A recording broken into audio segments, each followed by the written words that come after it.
Begitu kata ini keluar, Jiang Haoqiang dan yang lainnya terkejut. Lalu dia mendongak dan tertawa terbahak-bahak. Haha, sepertinya anakmu berpikir dengan sangat baik. Bukankah kamu sangat bergengsi? Sekarang, apakah Anda berencana menjadi anjing liar? Itu bagus. Nak, untuk bagianmu yang begitu masuk akal. Maka kasusku, aku bisa melepaskan seekor anjing. Di mata kembar itu, ironi pinggiran dan sindiran pedas tak lagi sekuat pedang.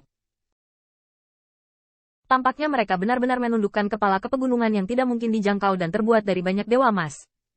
Namun, meskipun tidak ada kekuatan, tetapi nyala api yang telah dipertajam oleh nyawa dan kematian yang tak terhitung jumlahnya, tampaknya tidak lagi bergoyang. Tiba-tiba, Qin Yichen terkekeh dan berkata, orang-orang tua di dunia, terima kasih. Jie Changyun mendengar ini, dan ragu-ragu, lalu memudar tersenyum dan berkata, terima kasih. Haha, apakah lelaki tua Xie mengangkat tanganmu yang mulia, meninggalkanmu dalam kehidupan yang mematikan? Kalau begitu, jangan berterima kasih pada orang tua itu. Sebagai ucapan terima kasih, Anda harus berterima kasih kepada Guru Su dan Guru Sekte Jiang. Jiang Haoqiang mendengar ini, juga dengan bangga mengangkat kepalanya, sepertinya merasa bahwa pemuda di depannya tidak lagi layak untuk dilihat pada semut. Qin Yichen, di sisi lain, terkekeh dan perlahan menggelengkan kepalanya. Tidak, kamu salah paham. Saya ingin berterima kasih untuk anjing tua ini. Itu membuat saya lebih dalam pada suatu kebenaran, memang lebih penting untuk hidup. Kata-kata itu berbalik, dan mulut Qin Yichen masih tersenyum. Jadi, saya tidak berencana untuk membalaskan dendam mereka, tetapi untuk membunuhmu secara langsung. Kata-kata ini sepertinya ada dalam kabut. Jika Qin Yichen mengatakan sebelumnya, itu hanya akan membuat orang merasa tidak senonoh.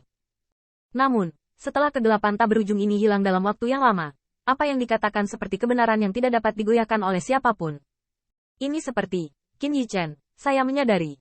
Ini semacam kepercayaan diri. Itu adalah kekuatan yang tidak bisa digoyahkan oleh angin dan ombak. Setelah beberapa saat, wajah Jie Changyun dan yang lainnya berubah, dan menjadi marah karena terhina. Binatang kecil, sepertinya kamu masih hidup. Bunuh kami. Terserah kamu. Apakah Anda benar-benar berpikir bahwa Immortal Sekte Abadi akan menjadi orang luar bagi Anda, dan bertarung dengan begitu banyak Golden Immortal dalam kasus saya? HMPH, aku khawatir itu hanya sangguan Miao secara langsung. Aku takut berbicara seperti itu. Suara kebencian Golden Immortal sepertinya membuat menggeliat gelap ini, seperti keputusasaan jiwa yang menelan jurang. Tapi itu tidak bisa mengubah kepercayaan di mata Qin Yichen. Mengapa? Hanya saja, senyawa dan Lao Su tak tertandingi di dunia. Tanda seru. Tanda seru. Bang. Di bawah satu pukulan, siluet Jie Changyun dan yang lainnya menghilang seperti cermin yang pecah. Namun, kegelapan di depanku tidak menghilang, tapi berubah lagi. Qin Yichen melihat ini, dan Xingyan berkedip, ini belum berakhir. Namun, di hadapan cermin yang berubah, Qin Yichen tidak mengubah wajahnya. Sepertinya tidak peduli betapa menakutkannya hal yang akan dihadapi, sulit untuk membuatnya takut. Lambat laun, gambar itu memadat. Qin Yichen tiba-tiba menemukan bahwa kaki yang diinjaknya sebenarnya adalah aula besar Seng Tianfu.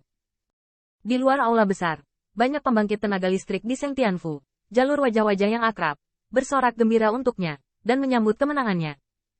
Melihat kerabat dan teman itu, ras manusia, Qin Yichen tersenyum dari lubuk hatinya, dan Zhang Wuyuan berdiri berdampingan, bersuka cita untuknya. Yichen, kali ini dapat dikatakan bahwa kota kekaisaran suku Jie akan diubah menjadi aula surga sucimu.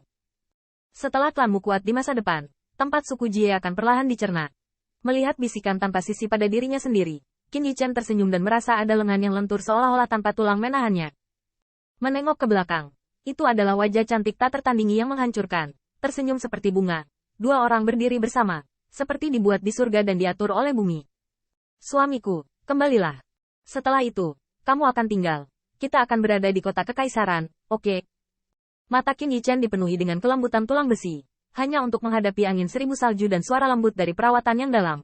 Tetapi pada akhirnya, dia perlahan menggelengkan kepalanya. Angin seribu salju mengejutkan, dan kekhawatiran di antara wajah cantik itu hampir tidak bisa ditutup-tutupi. Suamiku, apakah ini tidak cukup? Anda berjanji bahwa senior dan suku saya telah melakukannya. Sekarang, sukuku, bukankah makmur? Apa? Qin Yichen menggelengkan kepalanya. Tidak cukup. Win Seribu Sue Wanyin dengan penuh semangat. Suamiku, kamu telah melakukannya dengan cukup baik. Apakah kamu tidak mengerti itu? Dan bagaimana jika suami membiarkan makhluk itu menemukan kita? Saat berbicara, langit di atas Seng Tianfu benar-benar muncul dari medan perang Kaisar Shen. Siluet mengerikan yang awalnya berlutut di depan monumen giok terkenal Hao Yao banyak pembangkit tenaga listrik, bunga merah darah, juga mekar menjadi wajah merah berdarah.